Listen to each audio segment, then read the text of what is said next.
Bonjour tout le monde, je m'appelle Mathieu. Il y a 2000 ans, le Seigneur Jésus a été crucifié. Son œuvre de rédemption terminée, il a promis de revenir.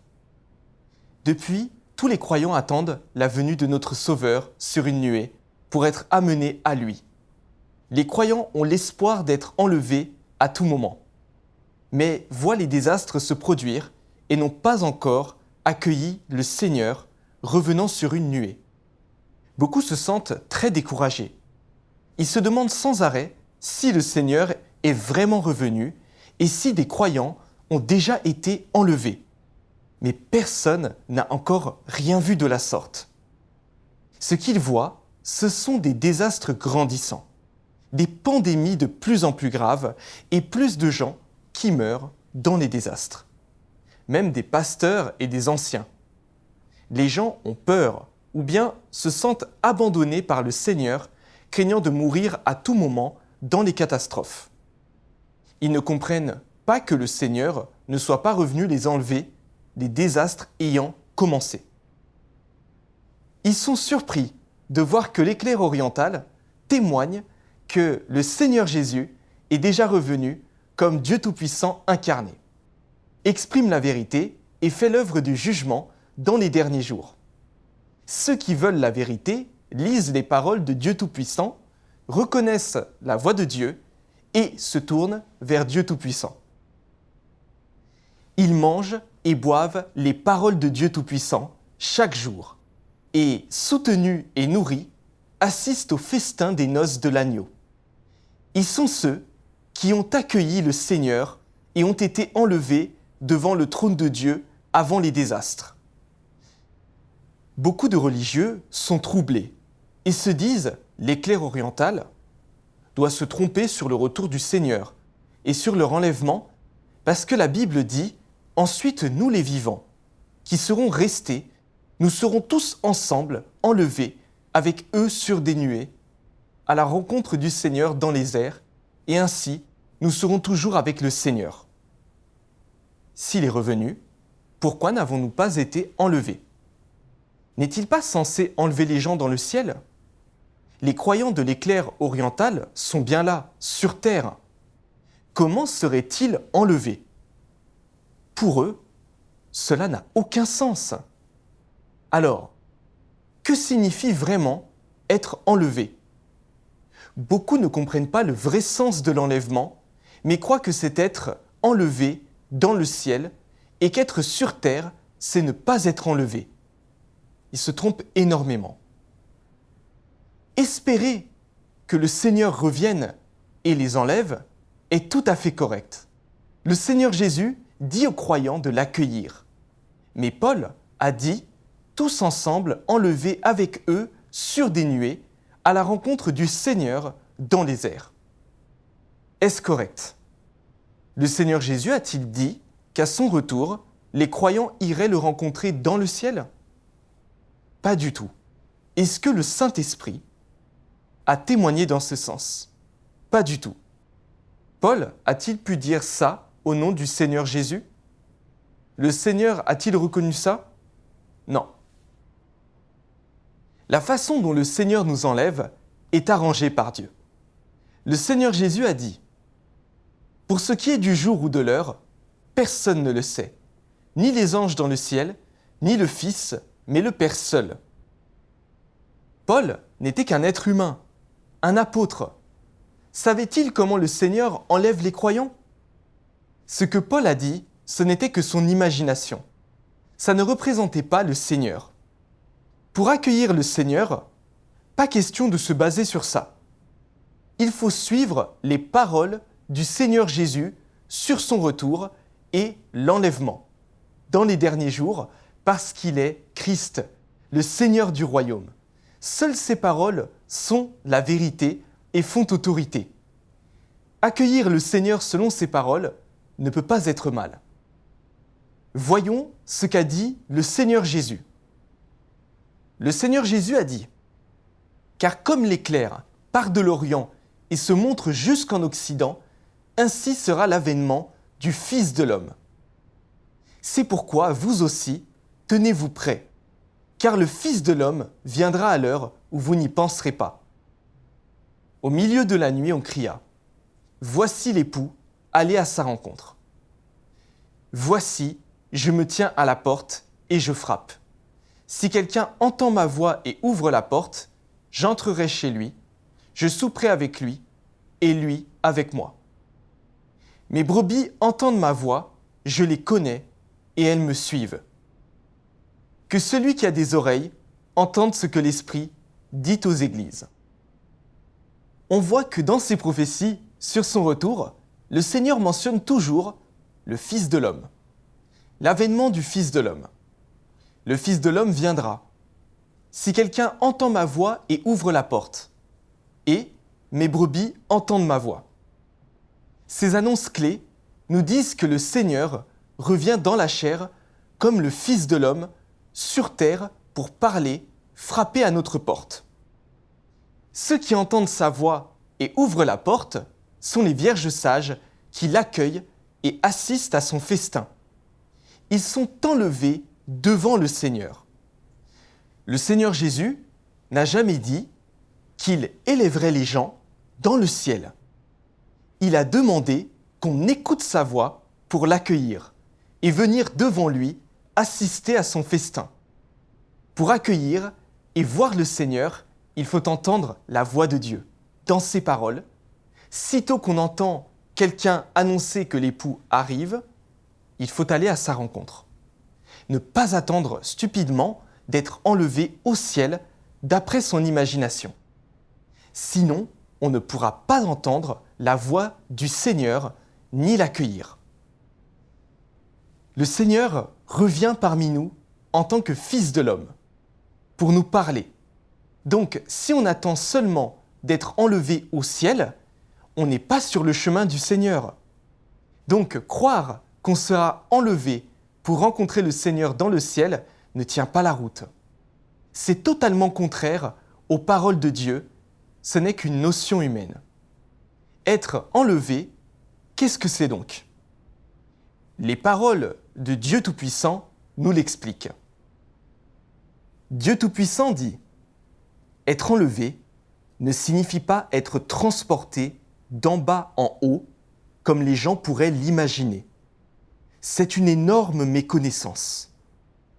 Être enlevé se réfère à ma prédestination et donc à ma sélection. Cela vise tous ceux que j'ai préordonnés et choisis. Tous ceux qui sont enlevés sont des gens qui ont acquis le statut de fils premier-né, de fils, ou qui sont le peuple de Dieu. C'est tout à fait incompatible avec les notions des gens. Ceux qui auront une part dans ma maison dans l'avenir sont tous ceux qui ont été enlevés devant moi. C'est absolument vrai, cela ne change jamais et est irréfutable. C'est une contre-attaque envers Satan.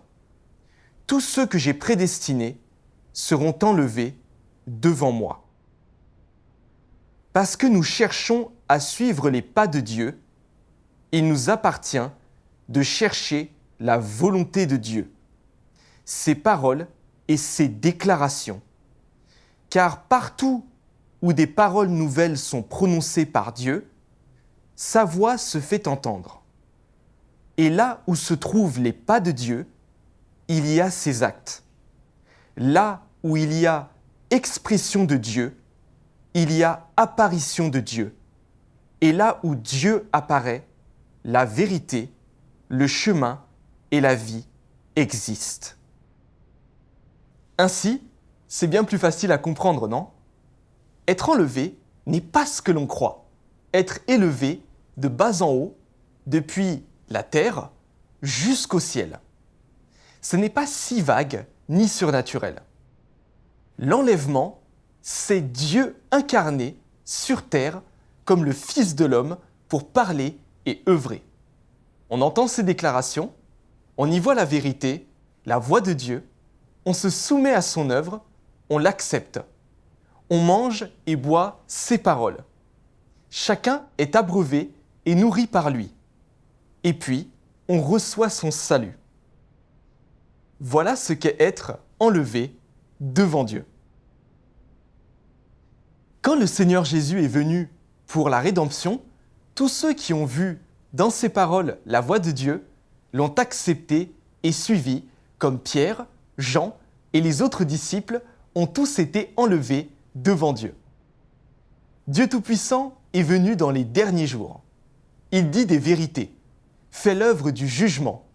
Des gens de toute dénomination qui aiment la vérité et espèrent l'apparition de Dieu, voyant que les paroles de Dieu Tout-Puissant sont la vérité, la voix de Dieu, ont accepté son œuvre du jugement. Ils mangent et boivent les paroles de Dieu chaque jour, ainsi abreuvés et soutenus, et font l'expérience de son jugement et de sa purification. Ce sont les vierges sages enlevées devant Dieu qui vont au festin de l'agneau. L'accomplissement total de la prophétie de l'Apocalypse. Voici, je me tiens à la porte et je frappe. Si quelqu'un entend ma voix et ouvre la porte, j'entrerai chez lui, je souperai avec lui et lui avec moi. Je crois qu'on voit tous ce que signifie être enlevé. L'idée de rencontrer le Seigneur dans le ciel n'est-elle pas irréaliste et stupide ? Le Seigneur Jésus a maintes fois annoncé l'avènement du Fils de l'homme, disant sans arrêt aux hommes d'écouter sa voix. Alors pourquoi les gens s'en tiennent-ils aux paroles de l'homme et non aux siennes pour l'accueillir ? Pourquoi s'en tiennent-ils à cette phrase absurde ? Enlevé avec eux sur des nuées à la rencontre du Seigneur dans les airs. De quel problème s'agit-il ? Est-ce qu'on n'est pas trop avide de bénédictions ? N'est-ce pas parce que les gens veulent aller tout droit dans le royaume de Dieu, loin des désastres pour avoir des bénédictions ? Réfléchissons-y. Ceux dont les péchés sont pardonnés, mais qui pêchent toujours, iront-ils au royaume quand le Seigneur viendra ? Ont-ils le droit de jouir de ces bénédictions ? Le Seigneur nous a rachetés de nos péchés, mais on ne peut nier qu'on reste soumis à notre nature pécheresse, qu'on pêche et qu'on résiste à Dieu. On n'a pas coupé les liens du péché ni atteint la pureté. Dieu est saint et juste.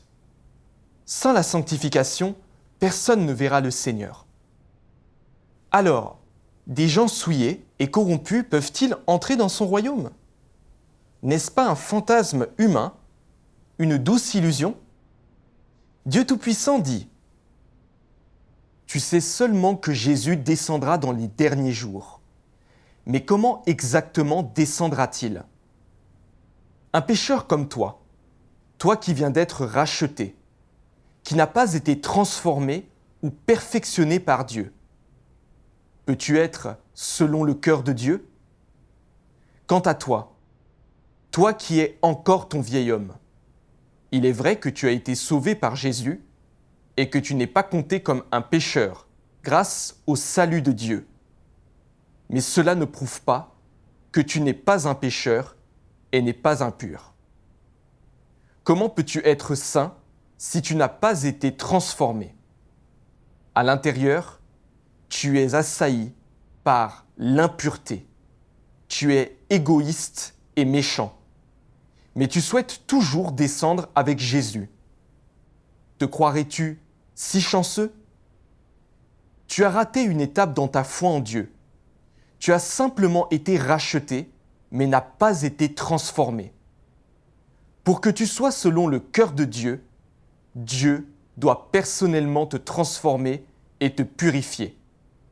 Si tu es seulement racheté, tu seras incapable d'atteindre la sainteté. De cette façon, tu ne seras pas qualifié pour partager les bénédictions de Dieu, car tu as raté une étape de l'œuvre de la gestion de l'homme par Dieu, qui est l'étape clé de la transformation et du perfectionnement. Toi, un pécheur qui vient d'être racheté, tu es donc incapable de recevoir directement l'héritage de Dieu. Bien que Jésus ait beaucoup œuvré parmi les hommes, il n'a fait que parachever la rédemption de toute l'humanité et est devenu le sacrifice d'expiation de l'homme. Il n'a pas débarrassé l'homme de tout son tempérament corrompu.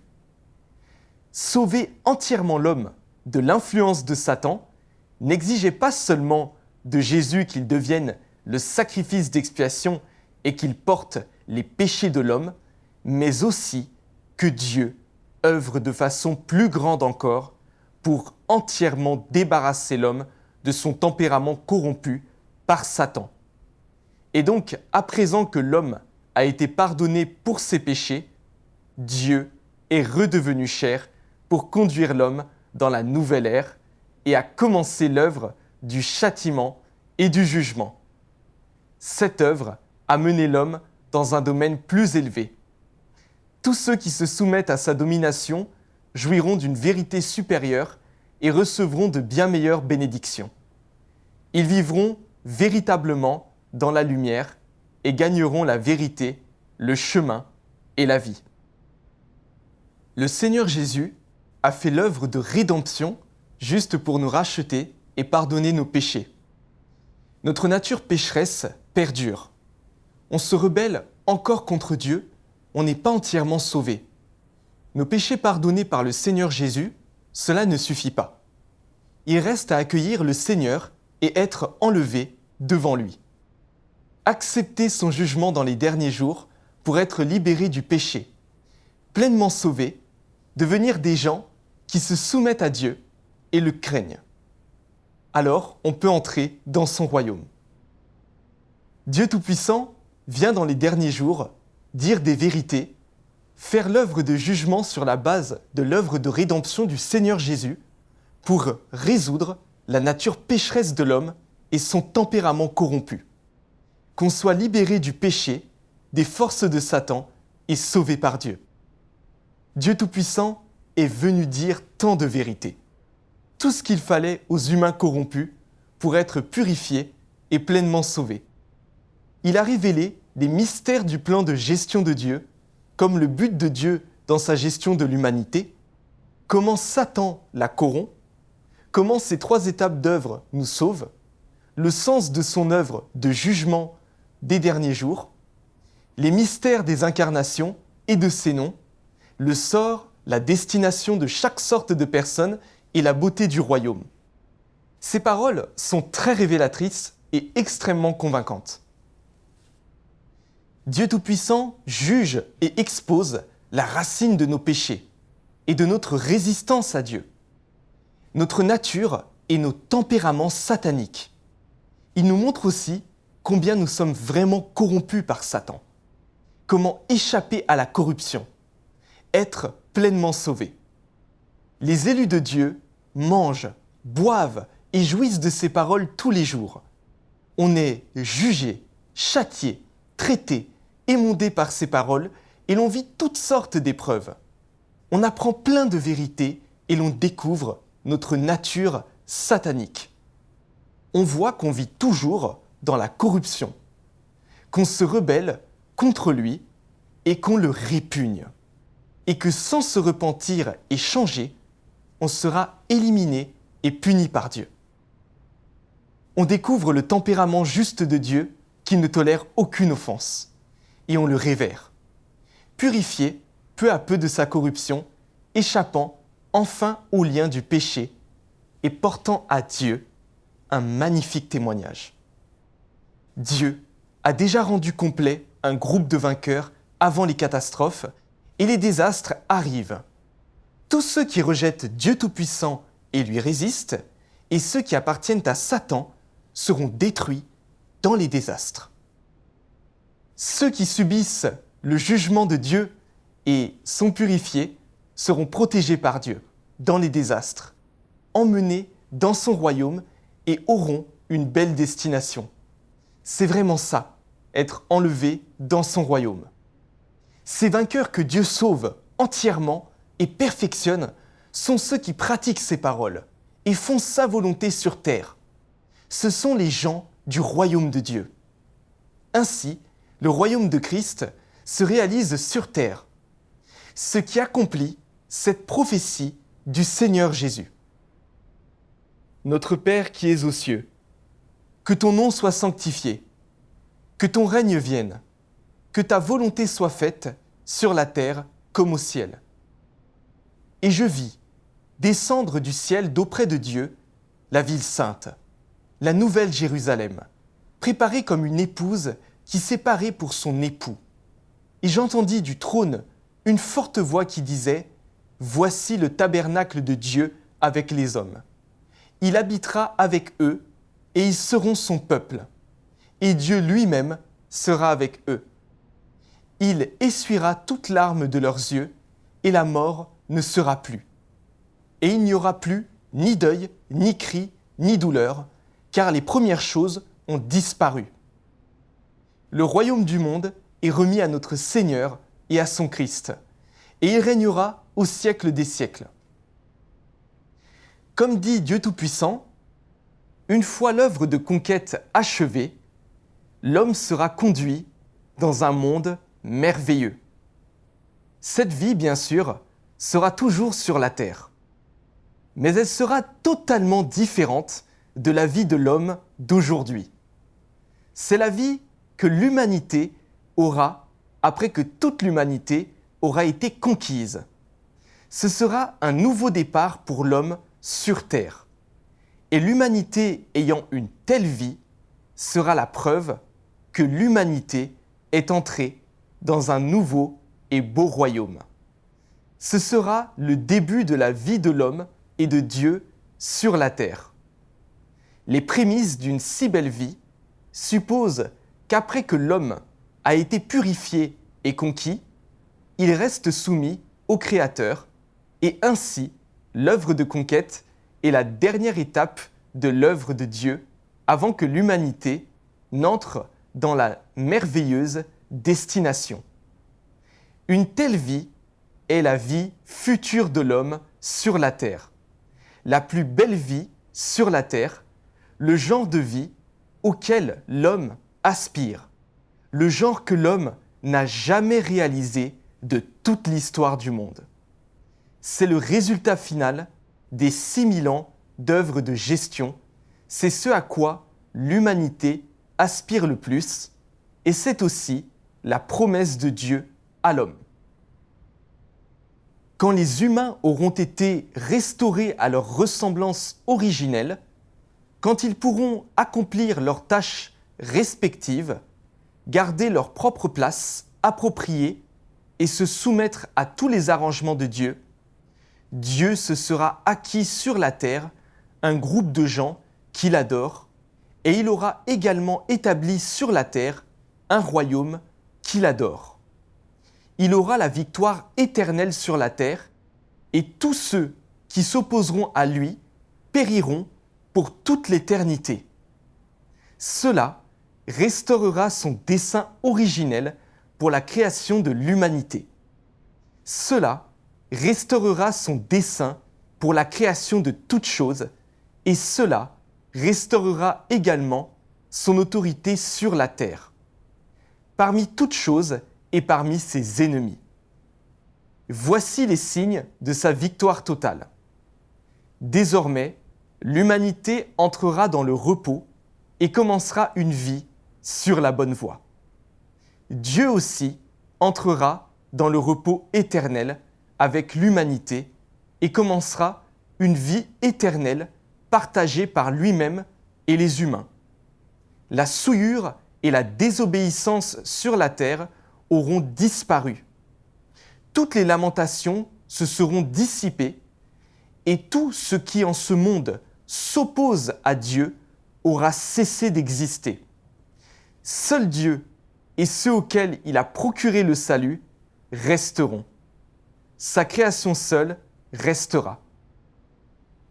À ce stade, on a une bonne compréhension de ce que veut dire être enlevé. Être enlevé, c'est surtout entendre la voix de Dieu, suivre ses pas, se tourner vers Dieu Tout-Puissant, accepter l'œuvre de jugement de Dieu des derniers jours. Pourquoi les religieux n'ont-ils pas été enlevés avant les désastres? Ils ne cherchent pas la vérité, ni n'entendent la voix de Dieu, mais s'accrochent à leurs notions et aux versets de la Bible. Ils n'écoutent que les paroles des hommes, mais n'accueillent pas le Seigneur selon ses paroles. C'est pourquoi ils sont tombés dans les désastres. Les gens veulent voir le Seigneur arriver sur une nuée et espèrent tout de suite changer de forme et aller le rencontrer dans le ciel. Donc ils attendent passivement, sans se préparer, ni chercher à entendre la voix de Dieu. Leurs cœurs sont engourdis. Comment pourraient-ils accueillir le Seigneur? Ils vont tomber dans les désastres, gémissant et grinçant des dents. Ça fait 30 ans que Dieu Tout-Puissant fait son œuvre du jugement. Il a rendu complet un groupe de vainqueurs avant les désastres.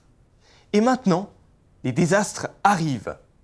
Ceux qui entendent la voix de Dieu et accueillent le Seigneur dans les désastres auront la chance d'être enlevés. C'est là, être enlevés au milieu des désastres, et ils ont l'espoir d'être gardés. Ceux qui s'en tiennent à leur notion, à l'idée que le Seigneur doit venir sur une nuée, vont tomber dans les désastres et ne seront pas sauvés. Après les désastres, Dieu apparaîtra au grand jour à toutes les nations et à tous les peuples, accomplissant la prophétie de l'Apocalypse. Voici, il vient avec les nuées, et tout œil le verra. Même ceux qui l'ont percé, et toutes les tribus de la terre se lamenteront à cause de lui. Nous pouvons conclure avec 2 passages des paroles de Dieu Tout-Puissant. Dieu Tout-Puissant dit : beaucoup de gens ne se soucient peut-être pas de ce que je dis, mais je veux toujours dire à chaque soi-disant saint qui suit Jésus que quand vous verrez Jésus descendre du ciel sur une nuée blanche de vos propres yeux, ce sera l'apparition publique du soleil de justice. Peut-être que ce sera un moment de grande excitation pour toi, mais tu dois savoir que le moment où tu seras témoin de la descente de Jésus du ciel est aussi le moment où tu descendras en enfer pour être puni. Ce sera le temps de la fin du plan de gestion de Dieu, et ce sera quand Dieu récompensera le bien et punira les méchants. Car le jugement de Dieu aura pris fin avant que l'homme ne voie de signe, quand il n'y aura que l'expression de la vérité. Ceux qui acceptent la vérité et ne cherchent pas des signes, et donc ont été purifiés, iront devant le trône de Dieu et seront étreints par le Créateur. Seuls ceux qui persistent à croire que le Jésus qui ne monte pas sur une nuée blanche est un faux Christ seront soumis au châtiment éternel, car ils ne croient qu'au Jésus qui manifeste des signes, mais ne reconnaissent pas le Jésus qui proclame le jugement sévère et libère le vrai chemin et la vie.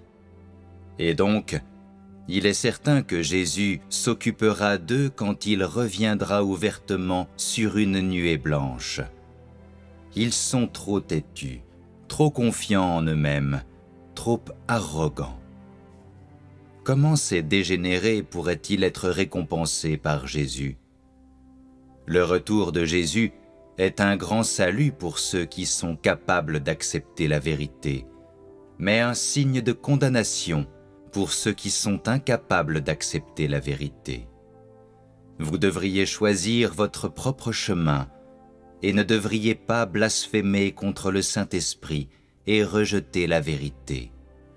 Vous ne devriez pas être quelqu'un d'ignorant et d'arrogant, mais quelqu'un qui obéit à la direction du Saint-Esprit, qui désire et cherche la vérité. Ce n'est que de cette manière que vous en profiterez. Christ des derniers jours apporte la vie et apporte le chemin durable et éternel de la vérité. Cette vérité est le chemin par lequel l'homme obtient la vie, et elle est le seul chemin par lequel l'homme connaîtra Dieu et sera approuvé par Dieu.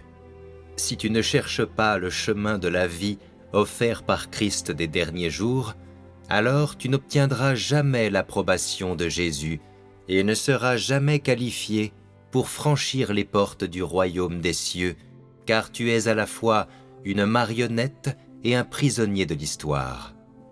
Ceux qui sont régis par les règlements, par les lettres et enchaînés par l'histoire ne seront jamais en mesure d'obtenir la vie, ni d'obtenir le chemin perpétuel de la vie. C'est parce que tout ce qu'ils ont, ce sont des eaux troubles auxquelles ils se sont accrochés pendant des milliers d'années, au lieu de l'eau de la vie qui coule du trône. Ceux qui ne reçoivent pas l'eau de la vie resteront à jamais des cadavres, des jouets de Satan et des fils de l'enfer. Comment alors peuvent-ils voir Dieu? Si tu ne t'accroches qu'au passé, si tu essaies seulement de garder les choses telles quelles en restant stable et n'essaie pas de changer le statu quo et de te débarrasser de l'histoire, alors ne seras-tu pas toujours contre Dieu?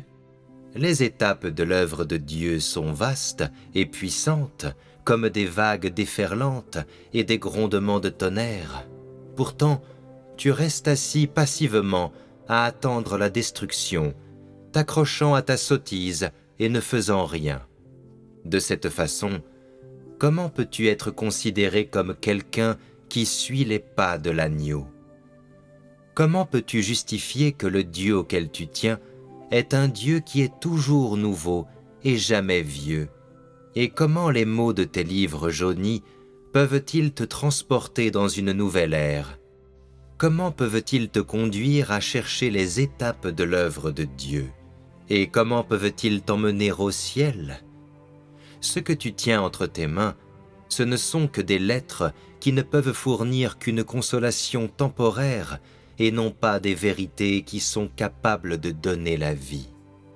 Les écritures que tu lis ne peuvent qu'enrichir ta langue et ne sont pas les paroles de philosophie qui peuvent t'aider à connaître la vie de l'homme, encore moins les chemins qui peuvent te conduire à la perfection. Est-ce que cet écart ne te donne pas matière à réflexion? Ne te fait-il pas prendre conscience des mystères qui y sont contenus? Es-tu capable de te livrer au ciel pour rencontrer Dieu par toi-même?